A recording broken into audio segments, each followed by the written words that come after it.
Hello and welcome back to Inquisitor Martyr. Last time we finally finished the Dark Eldar story. For now, I don't know, we might get more later. But we started the Tide of Blood. We haven't done a mission yet, I just did intel because I didn't feel like going further. But we also, off-screen, redid our constructs. So now we have a Siloy Combustor, he'll do poison on hit. Tricked him out, level 51 guns. Endurance module for the extra HP. 90's not great, but hey, it's more HP than he had before. Bonus damage against poisoned enemies. Well, if he's gonna poison, then it's just gonna stack the damage. The burning is probably not gonna...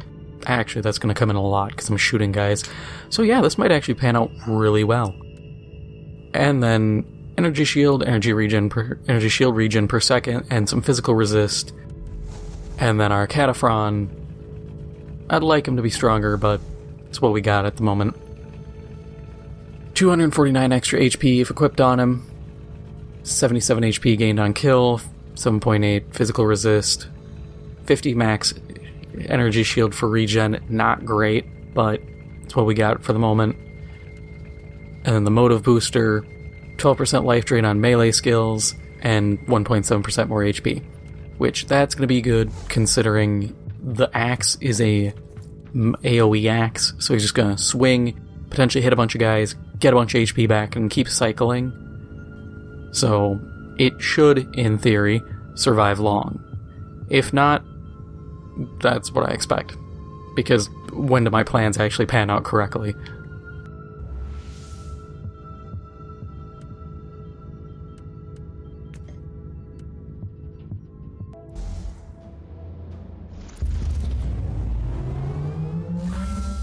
This looks really bad, Inquisitor. The whole archives fell silent. We don't hear any Vox chatter, and there was no attempt to contact us. Presumably there are no survivors. The vault could be intact, though. Let's hope so. The Raniellis are the most influential house amongst the Navigator clans in the sector, mostly due to their vast collection of navigational maps and secrets. I'm heading to the data vault. I suppose I'll soon find out which traitorous mongrel wanted these secrets so badly. Look at that 9,000 shield. Almost as good as a Castellan, but not nearly as annoying. So I saw an interesting article about game design recently that it was going over the budgets. I know that's not the hottest thing for people. You may be thinking, oh, well, who cares? It's really interesting, though. It made the assertion that 5 years ago, the average budget for games was between $50 and $150 million. Which, honestly, is still a hell of a lot of money. You're looking at, let's say you get half of your earnings back per sale. Like half the money back. You would have to sell, at the lowest end, you'd have to sell around 1.5-ish million copies to recoup a $50 million budget. Not including microtransactions, pre-order, like special editions, stuff like that. But you'd have to sell a lot. There are games coming out now with budgets hitting $250, $300 million, with another $600 million tossed on top for like advertising and marketing. We are very easily hitting billion-dollar budgets. The most influential navigator house in the sector. Considering these traitors are always on the hunt for secret knowledge, this is clearly beyond a simple raid. Let's find out what this is. But so it's interesting because I saw stuff a while ago saying that Rockstar was racking up a bill of like $1 or $2 billion for GTA 6. And on one hand I was like, wow, that's a ton of money. On the other hand, that's going to be the game they make for the next 10 years. So that's what they did with GTA 5. By the Emperor. Puritan. Lesson for all of you. Now follow. But it's kind of wild. But when you break it down, like, oh, $2 billion, okay, so you're going to need to make $200 million a year, which, based on people impulse buying with shark cards and stuff like that, it's actually quite doable. Because you break that down even further, you're having to make less than, what, you'd have to make less than $20 million a month. $5 million a week-ish. The more you break it down, the easier it starts to sound with people. But you look at, like, Call of Duty, I want to say it was Call of Duty that had the $333 million budget, $600 and some million marketing. And it's interesting because they recently announced that one of the new bundles, or some of the new bundles for COD, are actually raising their price. The premium ones used to be $25, and the next one is looking to be $30, which, yeah, for some people, $5 isn't much. You can spend that on a coffee. But it's the simple fact that it's now that's going to be the new standard. And it's a very interesting thing to think about, because there's a lot of talk of, at the rate we're going, gaming being unsustainable. And to a degree, I agree.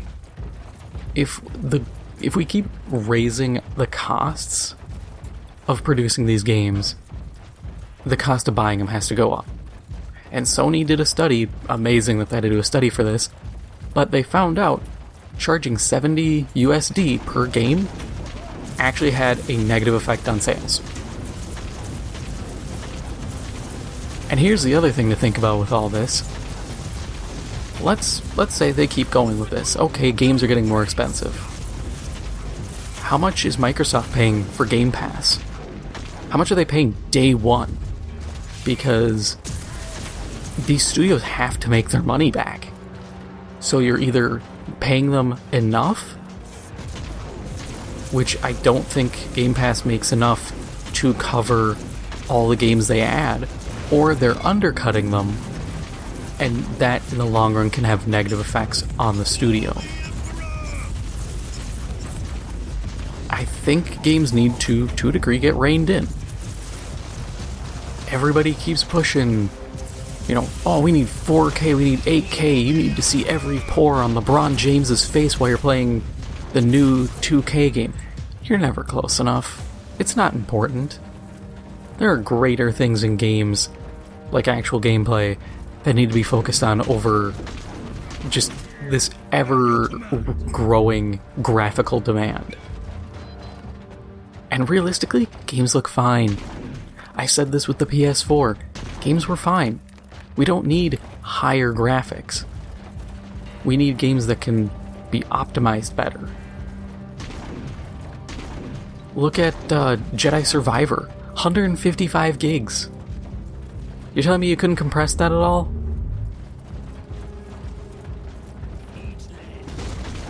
And how bad the launch was. I saw people put out a list of all the bad PC ports this year, and it was disappointing. But at the same time, is anybody really shocked? Bad PC ports have been a thing for a very long time at this rate. So, why be surprised now?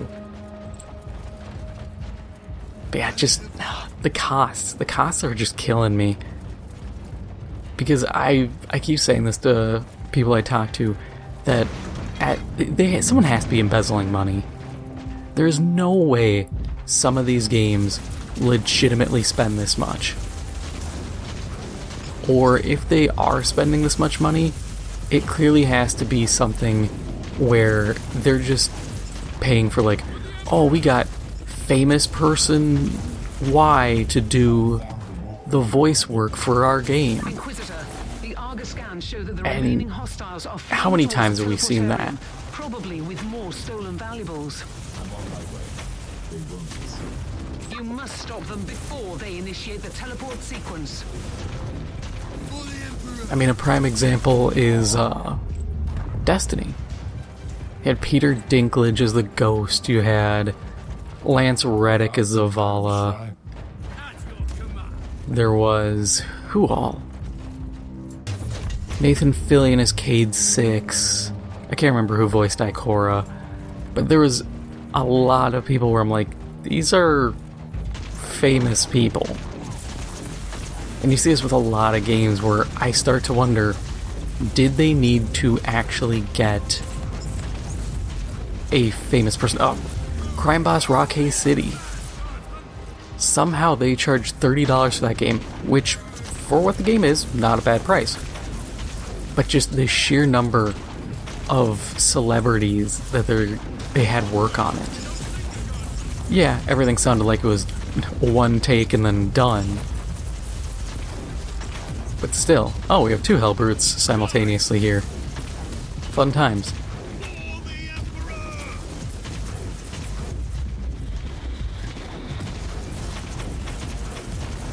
Yeah, look at all those debuffs on Chainborn. 5 poison, a bleed, heat vulnerabilities. That's what I like to see. But yeah, it's weird.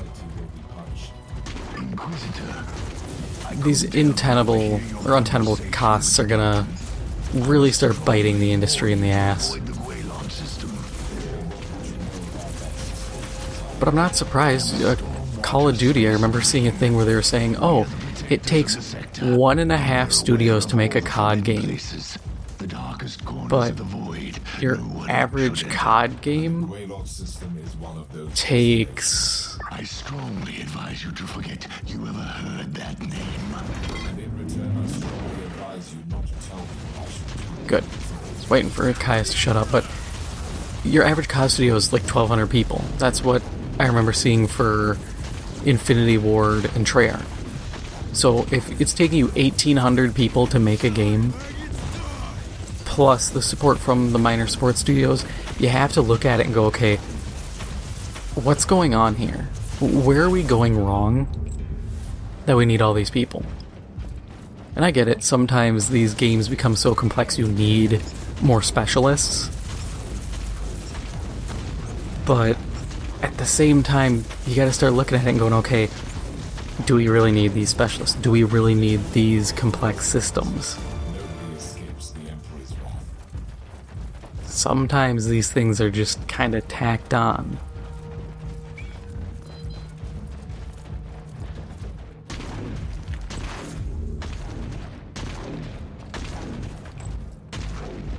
No, I feel like we're definitely probably going to hit a wall.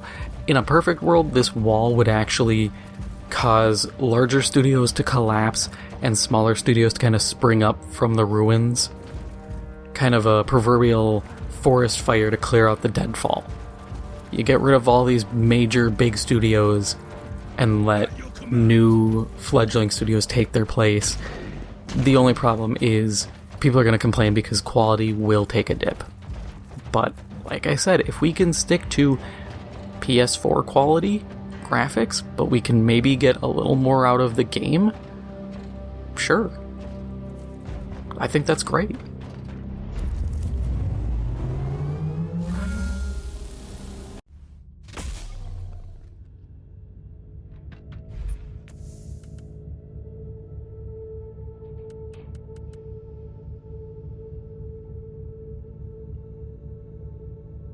Cataphren Destroyer. That one's cool, but kinda crap. I actually need to clear out this inventory. We have updated the navigation On behalf of... And we have a skill point, which... yeah, I think we'll just have to start going through here now.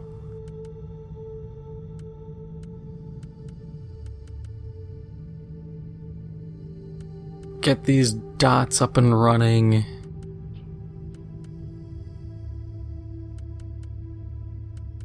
Otherwise, we could start going to, like, debuff. Because that would be useful going through the armor breaking, armor piercing, and shield piercing attack bonus. And eventually get to dirty fighting, because each debuff effect, we can stack debuffs. But I think for now, we need to hammer home damage over time, then we can go through debuffs, or start looking into more range combat.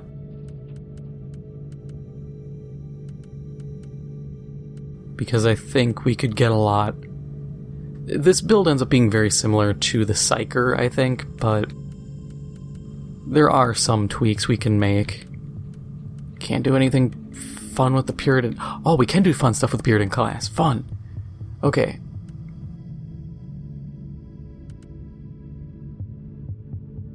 Yeah, let's get the Demon one up and running. Do we get the perk finally? Oh no, we already have Puritan. Alright, whatever. We're sitting good. The Lord Inquisitor.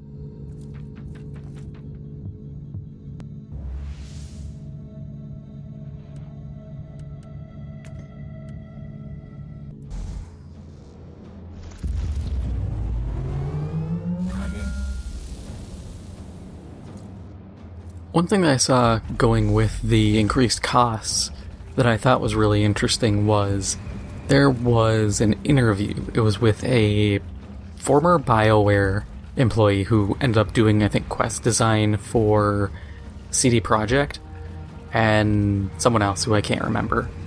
But they were talking about AI. I know I've been on the kick for a while covering AI, but this one really deals with gaming. And the idea they were kicking around was how much the games cost and potentially the need to start using AI to generate some content for games. We've already seen Ubisoft talking about doing it for generating dialogue for like NPCs. And there was a mod. Battle Brothers used My God, to Caius, gather shut to your hole. feast and celebrate the glorious victories. There should be a terminal nearby where you can turn back the power. Dude sounds like he just gargles rocks for a living. Alright. But there was talk of Ubisoft, and then oh god, I lost my train of thought, all because Caius had to gargle at me. Now I have to think. Because it was talking about using the stuff to generate content, and that was pretty interesting because of increasing costs. Oh, it was because there was a mod. A Skyrim mod that would use AI to have characters talk about different things, giving them essentially infinite dialogue. And the fact that that might become more of a common thing. And I thought, for a game, for instance, like Elder Scrolls, like Fallout, I don't think it's necessarily a bad thing. Or for something like Starfield, where you have just exploring, you can get away with generating content. It's just generating random gen missions. You just expand a bunch of stuff. Oh, well, we're going to use wider arrays of stuff. We're going to use AI to generate more dialogue to help make things seem less generic. I think that's going to be kind of the route games start to take. I know writers right now are up in arms because they're worried AI is going to take away their job. And there's already talk of film studios and stuff using AI to generate scripts and then having writers kind of go back over them. Which I don't blame the studios, mostly because of how many bad shows and movies have come out over the years. You gotta find ways to make money, and these writers ain't cutting it. I remember seeing one where this writer's like, oh, AI doesn't have generational trauma. I'm like, look, if you got childhood trauma or something, see a therapist. Don't take it out by putting it in your show. I don't care. Yeah, that's very detached of me, but it's like, some things are just meant for a therapist. Because clearly some of these writers have these issues, and writing it in a show has not improved things, because they're still as unhinged as ever before.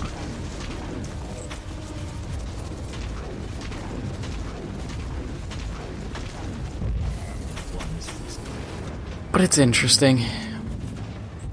I do wonder how much of a game will start to become generated by AI. I think it'd be cool when it comes to, like, one that comes to mind is like Mad World. If you ever played that Platinum Games Black and White game where you were in essentially a competition to fight to the death. It was like a game show. I think using AI to do voice work for announcers in that would be really cool.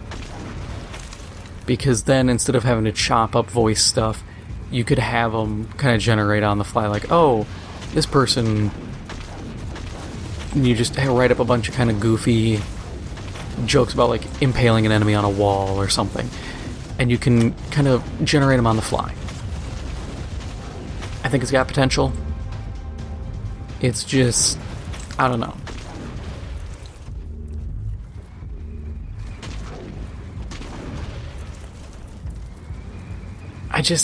I do get the generating quest stuff, but at the same time, you're still kind of limited, because unless the game is like, the AI is generating items, which would be very impressive to generate new items, because it'd have to do the art, you're gonna have static things. I cannot believe that these savages found our abandoned outpost.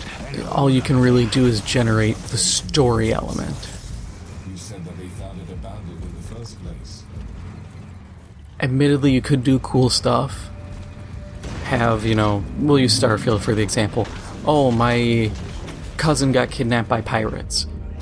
Can you go get them? You go there, and it turns out they actually joined the pirates.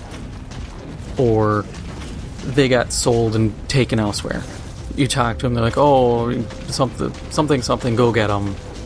And you can kind of keep going and chain together quests, almost.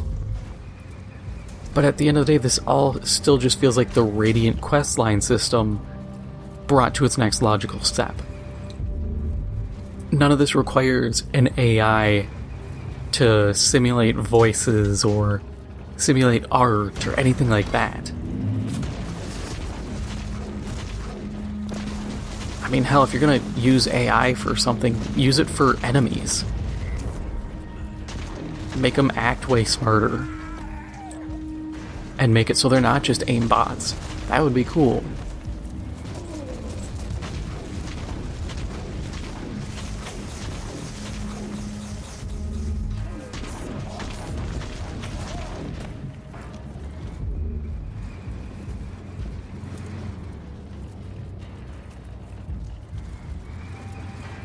But I do wonder at the end of the day what will be generated, because I don't feel like there's a lot that can be actually done, and I don't think it's the panacea every industry thinks it is. Yeah, you can simulate voices and have Kanye say whatever you want, but when it comes to actual, like, uses, I think it's still fairly limited. At least in the entertainment sphere. Driving, stuff like that, sure, neural network stuff's wild. But I can't imagine it's going to do much for games.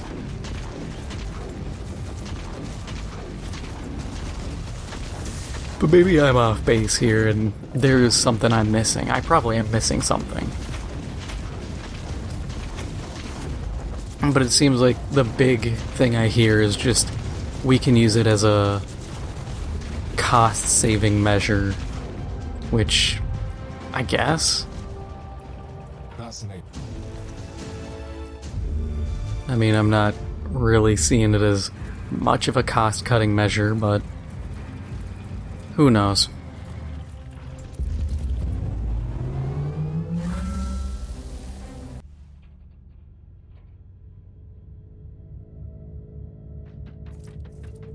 Inquisitor.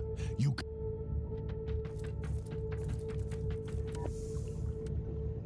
That mission did not pay out well at all.